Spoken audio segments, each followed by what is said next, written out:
নমস্কার বন্ধুরা, মানি ম্যানের চ্যানেলে আপনাদের স্বাগত। আজকের ভিডিওতে আমি আপনাদের সাথে রিসেন্ট যে ইউএস ইরানের যে যুদ্ধর একটা আপডেট নিয়ে এসেছি আলোচনা করতে আপনাদের সাথে। এখানে দেখতে পাচ্ছেন স্ক্রিনে মর্নিং ডাইজেস্ট হিসাবে যে US bombs targets on Iran's oil export hub Kharg Island, Iran flight LPG carriers crosses Strait of Hormuz and more. অর্থাৎ এখানে ইউএসএর তরফ থেকে রিসেন্টলি মানে গতকালই খার্গ আইল্যান্ড আছে ইরানের খার্গ আইল্যান্ড বলা হয় ইরানের হার্ট। সেই ইরানের হার্টের উপরেই একরকম অ্যাটাক করেছে ইউএস বম্বিং করেছে ইউএসএ। এবং এই বম্বিংটা হয়েছে হচ্ছে ইউএই যে ডিফেন্স সেক্টর আছে, মানে ডিফেন্স যে মানে জায়গাগুলো আছে যেখানে ইউএসের যে মিলিটারি হাব আছে সেইখান থেকে বম্বিংটা হয়েছে। এবং এই জন্যই ইরানের তরফ থেকে ইউএইকে দায়ী করা হচ্ছে। মোটামুটি ইউএইর উপরেই ইরান একটা অ্যালিগেশন আনতে চাইছে যে আপনারাই এই বম্বিংয়ের জন্য দায়ী, কারণ কি আপনাদের যে সোলজার বেস আছে, মানে আর্মি বেস আছে ইউএসের, সেখান থেকে এই বম্বিংটা হয়েছে। এবং এই বম্বিংয়ে মোটামুটি ইউএসএ ইউএইকে দিয়ে ইরানের উপর করিয়েছে এবং সেই কারণে ইউএইর উপরে ইরান ক্ষুব্ধ।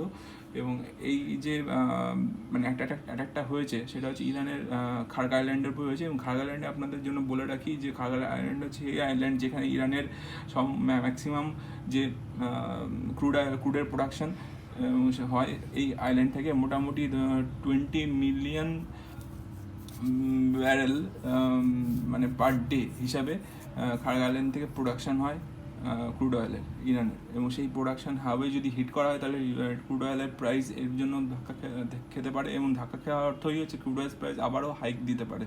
এবং সেটার জন্য মার্কেট মানে একটা ভয়ের সিচুয়েশন অলরেডি আছে। এবার বলি ইরানের তরফ থেকে আরেকটা জিনিস যেটা ক্লিয়ার করা হয়েছে যে ইরান বলেছে যে ইরান তার মানে ফ্রেন্ড যারা তাদেরকে তার হরমুজ দিয়ে পাস করতে দেবে, এবং এটা অফিসিয়ালি ইরান বলেছে। এবং সেখানে আরেকটা জিনিস অ্যাড হয়েছে যে ইরান মোটামুটি এর আগের দিন আমি ভিডিও করেছিলাম যে ইন্ডিয়ার যে 22খানা যে এলপিজি জাহাজ এবং সিএনজি জাহাজ 4টা এবং 6টা যে এলপিজি জাহাজ, এইগুলোকে আস্তে আস্তে পাস করতে দেবে ইরান বলেছে হরমুজ দিয়ে। এবং মোটামুটি অবস্থাটা হতে পারে, আমি মনে করছি স্থির হতে যাচ্ছে। এবং জানি না যুদ্ধ আর কতদিনে শেষ হবে না হবে, তবে হ্যাঁ, যদি হরমুজ দিয়ে আস্তে আস্তে যে জাহাজগুলো পাস করতে দেয় তবে দেখা যাবে যে আস্তে আস্তে এই ক্রুড অয়েলের প্রাইস নিচের দিকে আসবে এবং মার্কেটও আস্তে আস্তে স্টেবল হবে, মার্কেট আবার উপরে দিয়ে যাওয়ার চেষ্টা করবে।